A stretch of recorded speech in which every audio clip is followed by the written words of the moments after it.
All right, folks, welcome back to DragonWorks.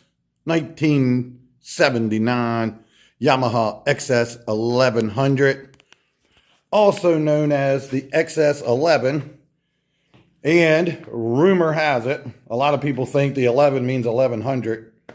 But from what I understand is the reason it's called the 11 is this is the first production motorcycle to ever reach 11 seconds in a quarter mile. So coincidentally, the 1100 reached 11 seconds. Of course, it was a high 11, I think. I don't know. Maybe it was a mid 11 or something. But it was the first production motorcycle to ever reach 11 seconds in a quarter mile. Of course, if you had a turn after that, you were in bad shape because they didn't handle very well. But this is one of my favorite motorcycles of all times. I actually had a 79 XS11 back in the day myself. This is a beauty for sure. What a good example, huh? Great example. Gorgeous bike. Anyway, customer's been trying to work on this thing himself, and he's having a lot of trouble. It keeps fouling the plugs and what have you. All we're going to do right now is I just want to start it up and run it. The plugs are clean. They're not brand new, but they are clean, and we're going to start it and run it a little bit and see what's going on there. And then we will dig in further to figure out what it is. He was having some trouble with the connections at the coils. He thought they might have been corroded. He put new wires on, stuff like that. I don't know if the wiring is correct yet to the coils and all that. We haven't got there.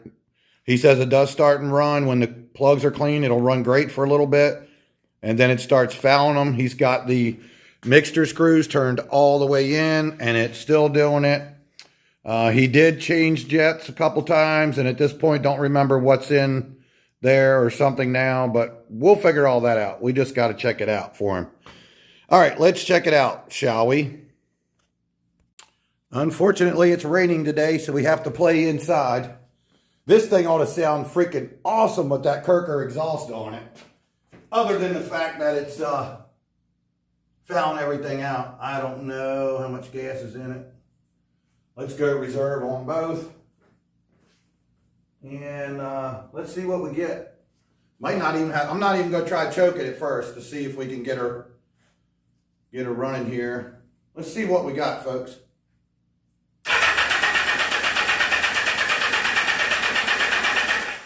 Well, it's obviously not running too rich, is it? All right, let's try a little choke. Ready? Okay. Well, we're off to a great start.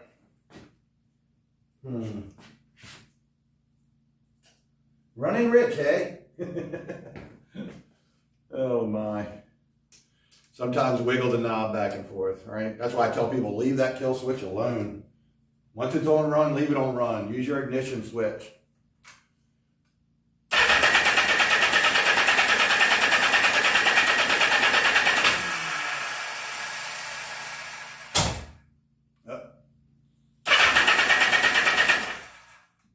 All right.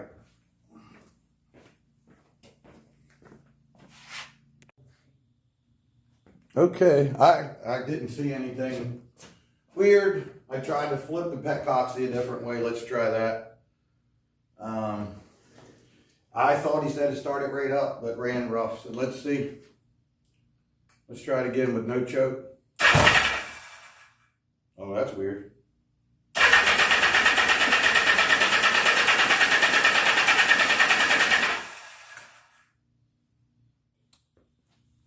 All right, guys, what I'm going to do,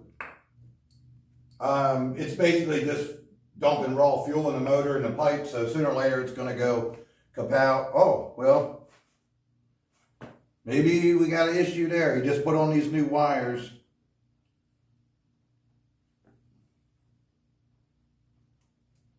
I was going to say, let me pull the plugs out and let's check and make sure it's sparking. But obviously it was running because it was fouling plugs, is the story. That just feels weird. Maybe it's on there. Anyway, I'm going to pull these two plugs out. So you got one coil runs 2 and 3, and another coil runs 1 and 4. So right here we got 3 and 4. We can pull them out and make sure that they're sparking correctly. Stand by while I pull them out. Okay guys, couple things. I failed to mention one thing. One thing I did find when I cleaned his plugs off was the gap was excessive. It's only supposed to be 32. I think a couple of them were at 40 and then 35 or 36. The other thing is there's just oil everywhere. Just, it's kind of hard to tell there with the lighting. But everything's all oily. The plugs are all oily. Really weird. That's what's laying in that hole. Wish I could get that a little better. Let me see if when I zoom in from a distance. Nah, it's not picking it up. Yeah, you're going to have to trust me. Around this spark plug hole here is what I'm talking about, where it looks like it's just silver and shiny. It's actually a lot of oil. So I don't know what's up with that, but it's all over my hands just from pulling the plugs out. Anyway, hold on. Let's check out and see if we got some spark here and what kind of spark we got.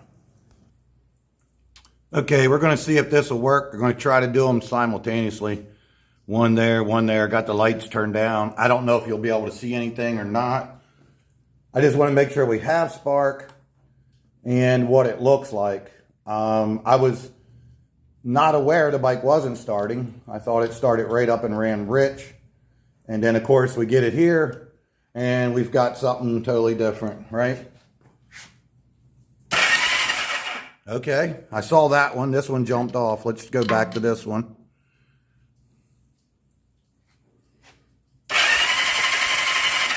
Okay, they look pretty good. From what I can tell, everything looks like it's sparking. So like I mentioned, there was, you know, a big gap in them, and I took care of that. So that might make a difference. But all right, let's try it again. To recap, folks, I really just imagined that it was gonna start right up and run like it was, you know, running rich. So this is unexpected. All right, stand by once again. Let me put the plugs in, turn the lights back on. Let's see if she'll fire up. Hey, maybe you can see over here what I was talking about, the oil. Not that that has anything to do with this, but I just thought it was weird. Look. All that shiny down there is like a little puddle of oil. And I don't see, I mean, it's wet around the hole, but I don't see where it's coming from. Ooh. Yeah, there might be some oil under there. So we got to investigate what the heck's going on there. I don't know the history of the motor. He said he did compression tests, and it was like up around 150 or something. So I haven't got there yet. You know, like I said, I'm just getting the plugs back in. Like I said, he just told me it was running rich. He put some new plugs in it and took off from his house and got like 3 miles down the road and broke down and had to get a tow back to the house, and big mess. So let me get these in. We'll see what it does. It's not starting for us. And yes, it does have gas in it. All right, let's try it again. I'm not sure what's going on here. He never said nothing about it being hard starting.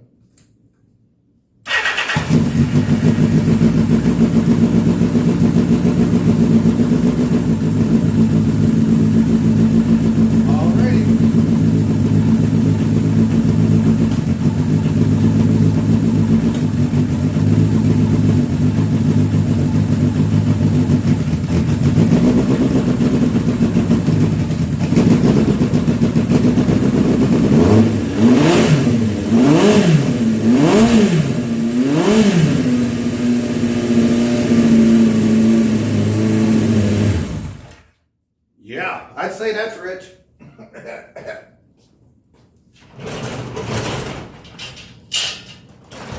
Okay, don't ask me what happened there. You saw that one spark plug cap, the wire wasn't quite in it. I think for me taking them off and on, maybe I moved a wire around that was loose and now it fired. I have no idea. But you saw it right here live, folks. Yeah, did you see that black smoke? Boy, that is some kind of super rich. It's almost like don't have any jets in it at all. But anyway, that's all. Oh yeah, that light, that's why I had the door shut, because that light screws with the camera. Anyway, you saw it right there. Boy, it is running super rich, so gonna have to yank them carbs off and find out what the heck's going on in there. How about that? Hold on. Might work if I zoom back out a little bit. All right, guys, that's it. That's all I want to do. Just a little diagnostics here, very little. And sure enough, that is super rich. The plugs are sparking. I reset the gap, which was real wide. That didn't change anything. Other than the exhaust being clogged, there's not much more that would cause it. So we're going to have to get in there and check them carbs out. So stay tuned for the next episode at Dragon Works, baby.